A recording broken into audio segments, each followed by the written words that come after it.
તો સાબરકાંઠા અને અરવલ્લી જિલ્લાના 3.5 લાખ પશુપાલકોની આર્થિક કરોડરજ્જુ સમાન સાબર ડેરી છેલ્લા કેટલાક દિવસોથી વિવાદમાં ઘેરાઈ છે। ત્યારે આજે સાબરકાંઠા અને અરવલ્લી જિલ્લા કોંગ્રેસના પ્રતિનિધિ મંડળ દ્વારા સાબર ડેરીના એમડીને આવેદનપત્ર આપી રજૂઆત કરવામાં આવી છે। જો કે સાબર ડેરીમાં કોઈપણ પ્રકારનું ભેળસેળયુક્ત દૂધ આવ્યું હોવાનું માલુમ પડ્યું ન હોવાનો સાબર ડેરીના એમડીએ દાવો કર્યો હતો। ગુજરાતમાં નકલી દૂધની ભરમારની વાતો પૂરા તંત્રમાં અને ગામડામાં પણ ઘેર ઘેર ચર્ચા થઈ રહી છે। આ બાબતે મેં વારંવાર માન્ય એમડીશ્રીને, ચેરમેનશ્રીને અને એના અધિકારીઓને મેં માહિતી માગી। આજ દિન સુધી માહિતી આપવામાં આવી નથી।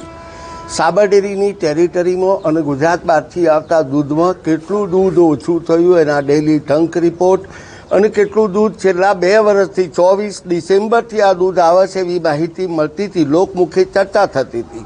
ત્યારે મેં જ્યારે માહિતી માગી ત્યારે આ લોકોને ખૂબ લાગી આવ્યું હતું અને એના બદલાના ભાગરૂપે એમણે આ ધંધો મારા સામે કર્યો કે આને દબાઈ દેવો। પણ હું એમ ચોક્કસ કહું કે ઘરની ટુકડીને બાપ ફોજદાર તપાસ કોણ કરે? ટુકડી લૂંટવાવાળી એ ઘરની હોય અને તપાસ કરનાર અધિકારી ફોજદાર ઘરનો હોય। આ જ લોકો અંદર બેઠા છે, એ જ લોકો આના ભાગીદાર છે। માહિતી આપતા નથી, અમને આપી શકાય નહીં। હમણાં અમારા પ્રમુખશ્રીએ વારંવાર જે પ્રશ્નો કર્યા, તપાસ ચાલુ છે, તપાસ ચાલુ છે, તપાસ ચાલુ છે, આનો ગાણો ગાયા કર્યું છે। અમે માહિતી માગી કે તો તપાસ પૂરી થઈ આપીશું। અને આ રોજ દૂધ આવતું હતું એની તપાસ શું કરવાની? તમારા સેફ્ટના ઓકડા છે ફેડરેશન પાસે, એની અંદર કંઈ પણ સુધારો કર્યો તો મળી જાય, એ પણ આપવા તૈયાર નથી। એટલે અંદરના વહીવટકર્તાઓ જે પ્રકારે કામ કરી રહ્યા છે બધા જ ભાગીદારો છે અને એ થકી જ આ બધી વસ્તુ બની છે।